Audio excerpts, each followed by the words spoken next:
Commerce Department. Well, let me tell you what's happened now. Obama has tweeted the following.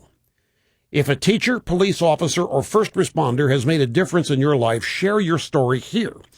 And it links to a website where they want people to send an email to Romney sharing their above-referenced story about whether a teacher, a police officer, or first responder has made a difference in their life. Because they're out there trying to claim that Romney wants to cut teachers and cops and firemen.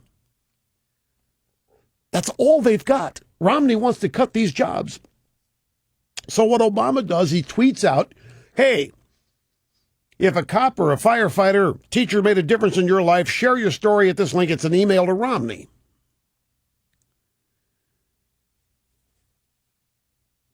Share your story about your dilapidated school. So predictable. What are they thinking? Who's president? Who, all these problems? Share your story about your dilapidated school. Share your story about your whatever. As if Romney is anti-teacher and anti-firefighter and anti-cop. So let's go to the audio soundbites. This is the AP correspondent, Ben Feller. He said, can you assure us that the White House and the people who speak for President Obama will not take a somewhat flattering sentence from Governor Romney and use that out of context? By public sector, we're talking about state and local governments who have had to lay off teachers from classrooms, firefighters from the force, and police officers from the force.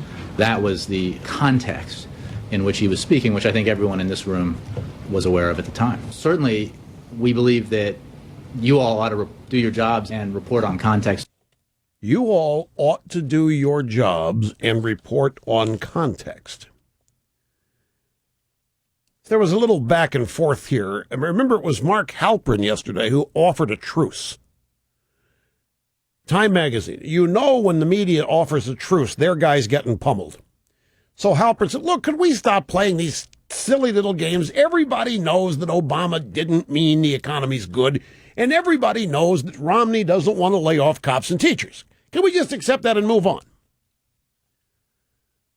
Well, no, everybody doesn't know that Obama doesn't think the economy's good. The jury is still out on what Obama thinks about the economy. The jury is still out on what he knows about the economy. The jury is still out on what he intends for the economy. He clearly does not want a growing and robust private sector.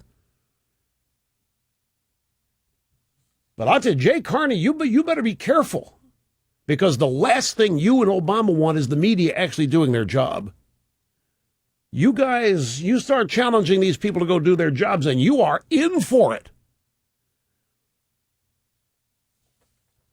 Last night, we have a montage, CNN's Anderson Cooper, there's a bunch of other people on CNN, and they're talking about Obama's 6 words taken out of context, that the private sector is doing fine. They're doing everything they can to massage this. They're doing everything they can to say he didn't really mean what he said. 6 words that Republicans seized upon. The president's statement has been taken out of context in this case. Given the full context of the remark, it's not what he really meant to say. I don't think it was the best 6 words that the president could have used. Put it into a broader context. 6 words could cost President Obama re-election. Those 6 words that launched a weekend of politicking. The entire political and media establishment in this country have had their collective hair on fire over the last 3 days over 6 words uttered by President Obama.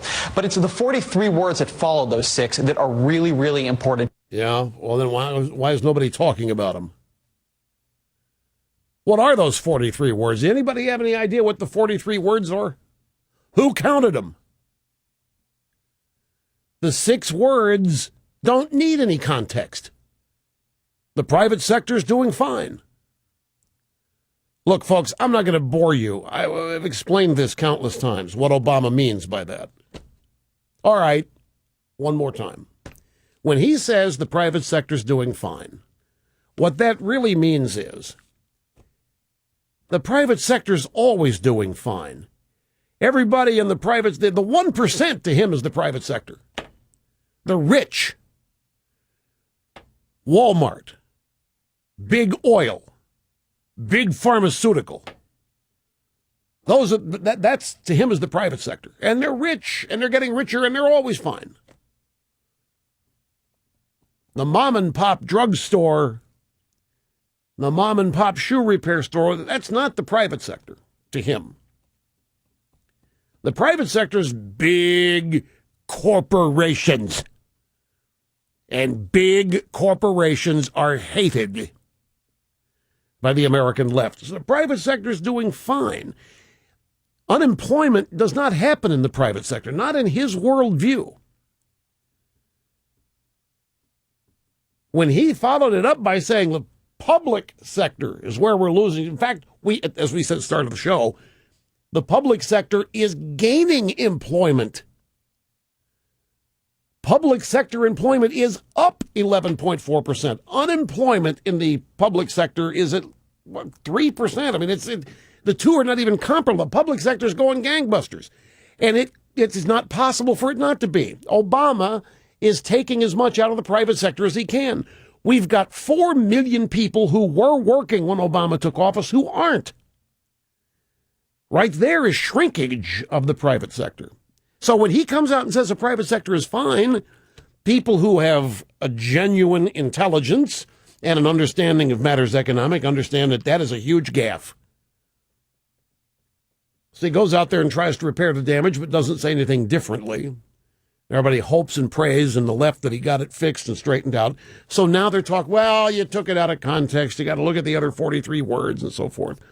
But the private sector, as far as Barack Obama is concerned, is where all the unfairness is. It's where the lack of social justice is. It's where the immorality is. The private sector is where all this phony American exceptionalism is. The private sector is what Obama thinks he's got to apologize for to world leaders. The private sector is where all the crime takes place. The private sector is where all the discrimination takes place.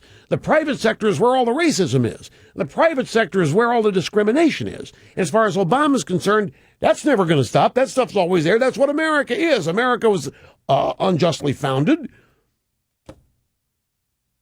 The private sector, the private sector is doing just fine. He says that with a smirk. He says it with resentment. He wasn't saying the private sector is fine the way you and I would say it if it were and if we meant it. Obama and leftists like him hold people in contempt. Average, ordinary Americans are held in contempt. They really are. Looked down upon as an arrogant condescension they have. Private sector, that's where all the evil is. That's where all the stuff that needs to be fixed is. That's where all the transformation has to take place. So when he says the private sector's fine, it's like, I don't want to hear any complaints about Bill Gates, and I don't want to hear any complaints about the Koch brothers, and I don't want to hear any complaints about Warren Buffett, and I don't want to hear any complaints. That's who he thinks the private sector is. They're fine. They're always going to be fine. They're always going to be the enemy. I'm always going to deal with them. That's what he meant by it. And that's what these people, they either know that or they're equally blind and obtuse and don't understand that. But they look at everything, oh my gosh, how's this going to help Obama or how's it going to hurt Obama? And that's the only context they see. Brief time out here, my friends. We'll come back and we'll jam with you on the phones when we get back. Don't go away.